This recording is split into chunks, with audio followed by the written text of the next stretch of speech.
Welcome to True Echo, where real stories echo louder than fiction. Today's tale unfolds in the heart of downtown Illinois, where a black man in a tailored suit driving a luxury car is pulled over for no reason. What happens next will leave you stunned, because the officer who threatens him has no idea he's targeting a federal judge. This is a story of power, corruption, and justice served cold. Stay with us. It began on an ordinary Friday afternoon in downtown Huntington, Illinois. The sun dipped low behind glass buildings, casting amber reflections across traffic-clogged streets. The city pulsed with the energy of weekend anticipation, horns blared, teenagers loitered at street corners, and vendors pushed lukewarm hot dogs on cardboard trays. Through it all, a sleek black 2023 Mercedes S-Class glided quietly, its tinted windows mirroring the chaos it moved through. Inside the car sat Malcolm Reeves, 68, refined, and unmoved by the noise outside. He wore a charcoal gray suit that clung just right to his tall frame, a navy tie knotted neatly beneath a crisp white shirt. His short, salt and pepper hair was impeccably groomed, and his eyes stayed on the road with quiet precision. People stared. They always did. A few young men in basketball jerseys pointed as he passed. "Bet it's stolen," one sneered. At the corner, an older white man grumbled to his wife, "He's got no business in that kind of car." But Malcolm didn't flinch. He never did. That was a discipline earned over decades, a kind of practiced detachment from the weight of judgment. He had been underestimated in boardrooms, sneered at in restaurants, followed in department stores.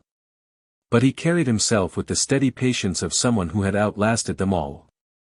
As Malcolm turned onto Elm Street, the moment broke. Red and blue lights exploded in his rearview mirror. A quick siren whoop, sharp and mocking, sliced through the air, then fell silent. The sea of cars parted slightly, as if recoiling from the spectacle they sensed was about to unfold. Malcolm pulled to the side calmly. Behind him, a white Crown Victoria with faded decals screeched to a halt. The driver's door flung open, and out stepped Officer David Knox, white, stocky, mid-30s, jaw tight with intent. His belt sagged with gear he wore like armor, and his eyes glinted with control. He walked up to Malcolm's window with heavy, deliberate steps. 2 raps on the glass, not knocks, warnings. "Hey, hey. Slow down there, black guy," he said with a twisted grin. "Where you rushing off to in a car like this?" Malcolm rolled the window halfway. His gaze met the officer's, flat and unreadable. "Is there a reason I'm being pulled over, officer?" Knox leaned in, smiling like a man who'd already decided how this story would go. "Yeah. You're driving a $100,000 car like you stole it. And acting way too calm about it." Officer Knox stood casually now, one hand resting on the window frame, the other hovering near his baton like a dog waiting for permission to bite. Around them, traffic buzzed and swirled, but the moment felt frozen in amber. A woman with a stroller slowed near the crosswalk. A delivery cyclist paused mid-pedal. A few phones went up, but at a safe distance, just in case. Malcolm Reeves exhaled slowly. "I wasn't speeding. I wasn't weaving. I obeyed every traffic signal from Lakeview all the way down." Knox snorted. "You want a gold star for behaving? How about you show me your license, your registration, and maybe tell me what Wall Street kicked you out today?" Malcolm kept his movements slow and deliberate, not out of fear but out of calculation. He'd been here before, too many times. The moment when a man like Knox wasn't just enforcing the law but playing God with it. He handed over his license and registration. Knox barely glanced at the name, not yet, and instead folded them into his palm like garbage. "So what is it you do, Mr. Reeves? Drug money? Scamming retirement homes? You dress nice, but you don't belong in this car." "I'm a federal judge," Malcolm said calmly. Knox paused for half a beat, just a flicker of doubt in his eyes, before the sneer returned. "Right. And I'm the mayor." He turned and walked slowly to the front of the car, his boots dragging slightly. Then he pulled the baton from his side, cocked it once over his shoulder, and without a word, smashed it into the left headlight. Glass sprayed the pavement like diamonds caught in sunlight. Gasps echoed from across the street. One man filming dropped his phone in shock. But no one moved. They never did. Malcolm's jaw clenched, but his voice remained quiet. "You just added vandalism to your misconduct, officer." Knox swung around, eyes flaring. "What was that? You getting smart now?" "You're making a mistake," Malcolm replied, his voice flat. "And you're not going to get away with it." Knox grinned, but something behind his grin flickered. Uncertainty. That creeping sense he'd picked the wrong target this time. $5,000, he said. "Right now. Cash. And I'll forget this happened." Malcolm blinked once. His expression didn't change. "No. Suit yourself." Knox raised the baton again, this time threatening the other headlight. But before he could swing, Malcolm calmly reached inside his blazer and pulled out his phone. "Careful now," Knox warned, hand drifting toward his holster. "I'm not reaching for anything dangerous," Malcolm replied. He unlocked his phone with a smooth motion, scrolled through his contacts, and tapped a name. He raised the phone to his ear, still staring ahead. "Frank? It's Malcolm Reeves." Knox's posture shifted. The voice on the other end was sharp, startled. "Malcolm? Where are you?" "I'm fine," Malcolm said. "But one of your officers, David Knox, just pulled me over. He tried to extort me for $5,000, and then he smashed my headlight." Knox's face went pale. "Wait, who did you just call?" Malcolm looked at him with the first real change in expression, a cool, restrained smirk. "Your boss." The realization hit Knox like a slap in the face. "You're lying," he said, voice cracking slightly. "You're not talking to the chief." But Malcolm didn't answer him. He kept the phone pressed to his ear, speaking calmly. "Yes, Frank. I'm at Main and Elm. I'm sitting in my car. The officer's still here, badge number 4775. He's already damaged the vehicle and made financial threats. There are witnesses. I'd appreciate your presence." Knox stumbled a step back. His mouth opened like he wanted to speak, maybe even apologize, but the words refused to form. His hand hovered in midair, still holding the baton, now useless, ridiculous. Malcolm ended the call and set the phone on the passenger seat, never raising his voice, never leaving the driver's seat. "Chief Delaney is on his way." Knox blinked fast. His arrogance was cracking. "Judge? You said you were a judge." "I did," Malcolm said, almost softly. "Federal.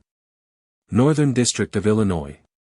Knox shook his head like he was trying to wake from a nightmare. "Why didn't you say something sooner?" "If I had," Malcolm replied, "would you have stopped? Would you have treated me any differently if I was just another man in a suit, driving home from work?" The silence between them was heavy now.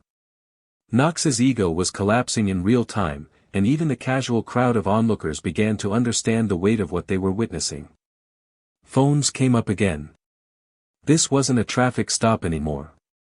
This was a reckoning.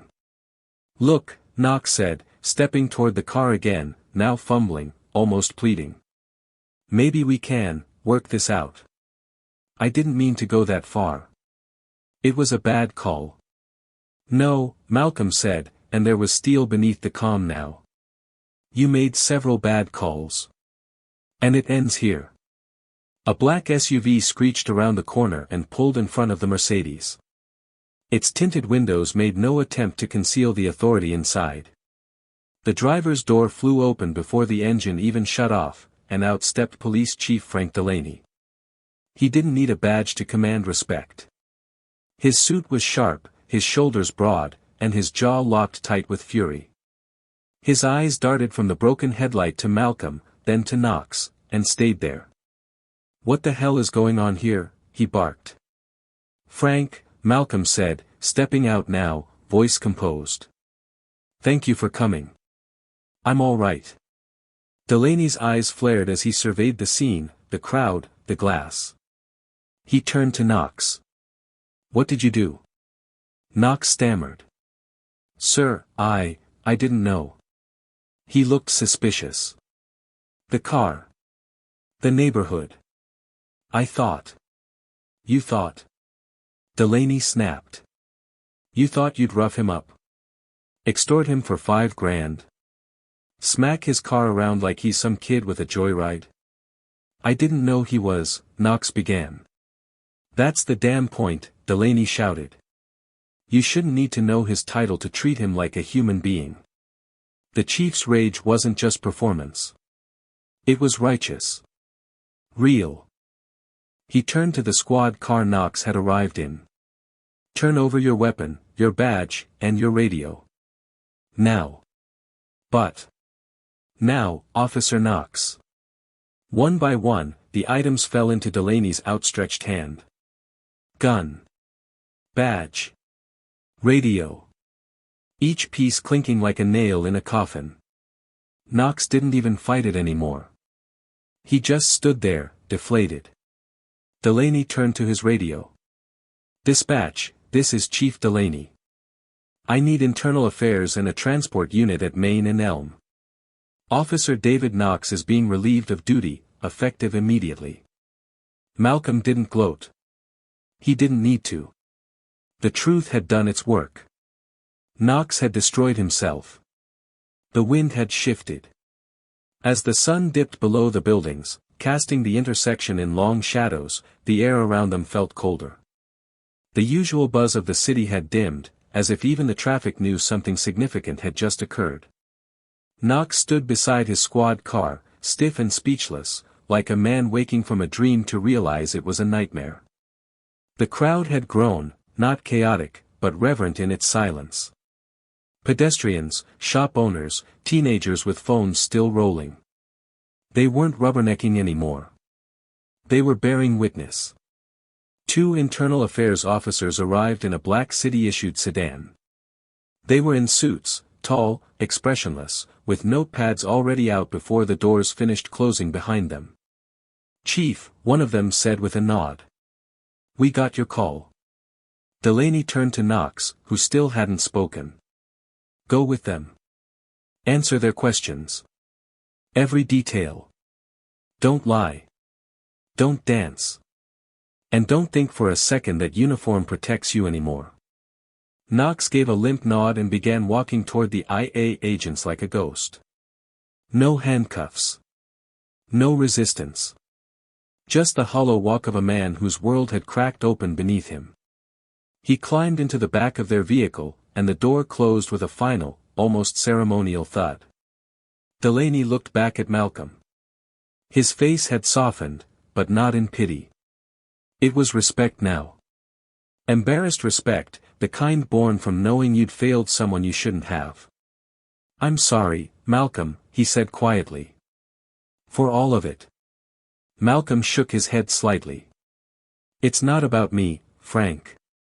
It's never just about me." Delaney nodded, shoulders sagging slightly. "I know." Another patrol car arrived with two young officers. They looked uneasy, clearly briefed on what had happened, stepping lightly as they approached. "Escort Knox downtown," Delaney ordered them. "He'll be processed for questioning. You'll ride with the IA agents. Make sure he doesn't speak to anyone but them." "Yes, sir," one of them said, avoiding eye contact. Delaney turned back to Malcolm. "We'll cover the damage. Whatever repairs are needed. The department will issue a full statement and formal apology." "It's not about the money," Malcolm said firmly. "You know that." Delaney nodded again, this time more solemnly. "It's the culture." Malcolm looked down at the shattered glass glittering at his feet like tiny reminders of every time dignity had been dismissed. "He did it because he thought no one would stop him," Malcolm said. "Because he thought I couldn't stop him." "But you did," Delaney replied. And we'll make sure others see that. The two stood silently, the weight of years between them, as colleagues, as black men who had risen through systems not built for them. They didn't need to say more. The moment had already spoken. A tow truck rolled up to take Malcolm's car to a specialized service center. Delaney had arranged it with one call. Before leaving, Malcolm handed him a folded document. A formal complaint. Just in case the paperwork gets lost. Delaney took it with a grim smile. It won't. Not this time.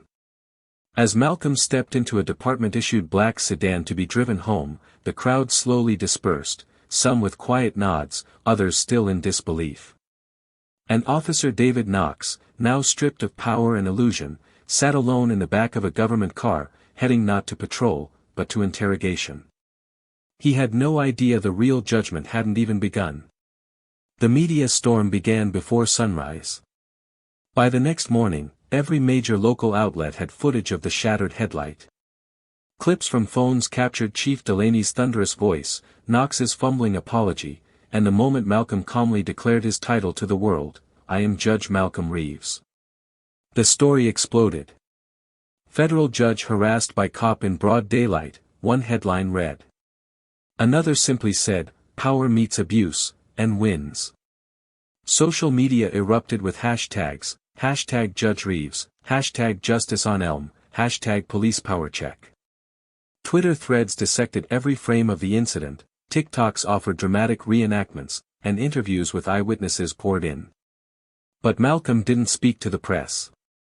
Not yet. He sat in silence at his breakfast table that Saturday morning, sipping his coffee, reading the coverage like it was about someone else. The only sound in his apartment was the low hum of the refrigerator and the occasional rustle of newspaper pages. He wasn't angry anymore, just tired. The kind of tired that doesn't fade with rest. The doorbell rang around 9:30 a.m. When he opened it, Chief Delaney stood there, coat draped over his arm, eyes bloodshot. He looked like he hadn't slept in 24 hours. "I had to see you in person," Frank said. "May I?" Malcolm stepped aside and gestured toward the living room. Frank sat on the edge of the leather couch like a schoolboy waiting for a lecture. "There's going to be a formal hearing. The DA wants to bring charges. The mayor's demanding a full audit of the department's conduct records.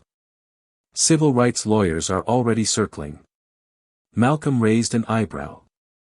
"And?" "I say good," Delaney said without hesitation.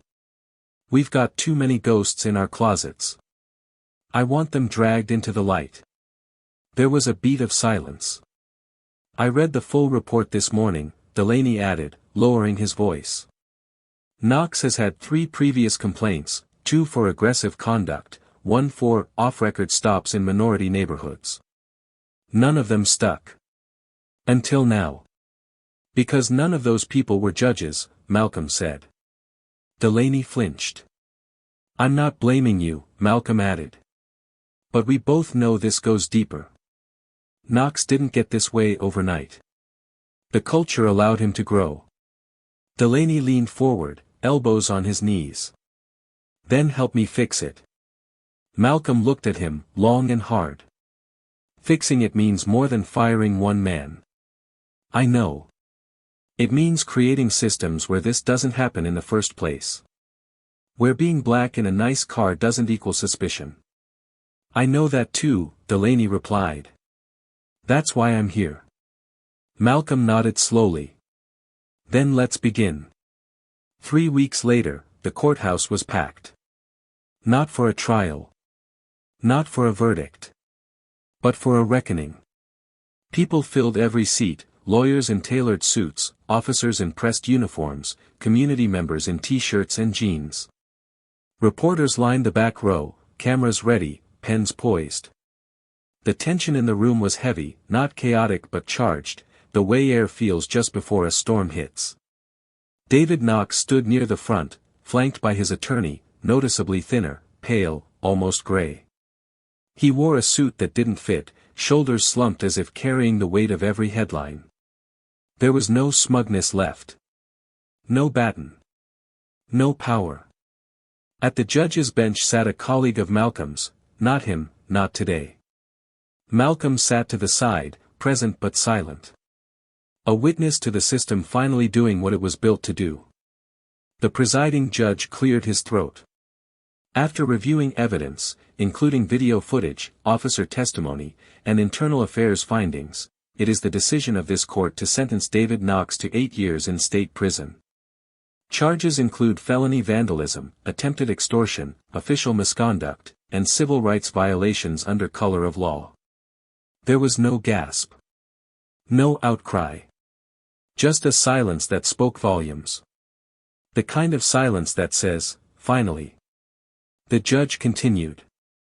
Furthermore, full restitution is to be paid to the victim, the Honorable Malcolm Reeves, in the amount of $65,000 for emotional and material damages.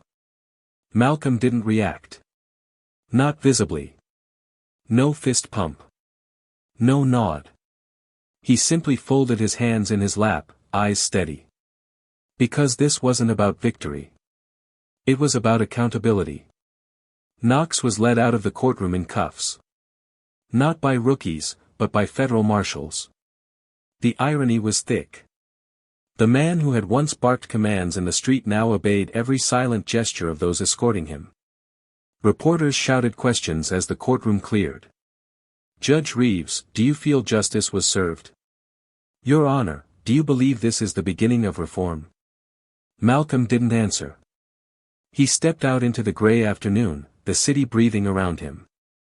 Clouds hung low and heavy, matching the quiet weight he carried. He stopped on the steps outside the courthouse. Frank Delaney appeared at his side. You good? Frank asked. Malcolm nodded slowly. Better than I thought I'd be. You know the department's different now, Frank said. Some of these officers, they're shaken. They're questioning things. Not everyone's happy, but change has started. Malcolm looked out at the city. Starts are good. But if they're not followed through, they mean nothing. Frank smiled faintly. That's why we need men like you. Malcolm didn't smile back. Not out of coldness, out of clarity. You know what I keep thinking, Frank? If I hadn't been a judge, if I didn't have your number, he'd still be patrolling today. Extorting people. Threatening families. Maybe worse. Frank lowered his gaze. You're right. And that's what I can't shake. Then don't, Malcolm said. Let it haunt you until you fix it. And with that, he descended the steps, not as a man chasing the spotlight, but as one stepping out of it with purpose. That evening, long after the courthouse lights dimmed and the news vans drove off, Malcolm sat by the window of his apartment. The city was alive outside, cars blinking down the avenue, neon signs flickering to life, sirens wailing in the distance. But his living room was quiet. No cameras. No lawyers. No police chiefs. Just him. And the memory of glass breaking. He closed his eyes and heard it again, the sharp shatter of his headlight, the symbol of everything that moment had meant. It wasn't about a car. It never was. It was about power. Assumption. Dignity being struck, not just with a baton, but with the full weight of a broken culture. The check arrived the next day. $50,000 in court-awarded damages for emotional harm. The envelope was official. The money, real. But it didn't feel like compensation. It felt like obligation, paid too late, with interest. Malcolm didn't cash it. Instead, he took it to the Southside Justice Project, a small nonprofit buried in a strip mall on the far edge of the city. Inside, a receptionist looked up, confused but welcoming. I'd like to make a donation, he said. To what program? All of them.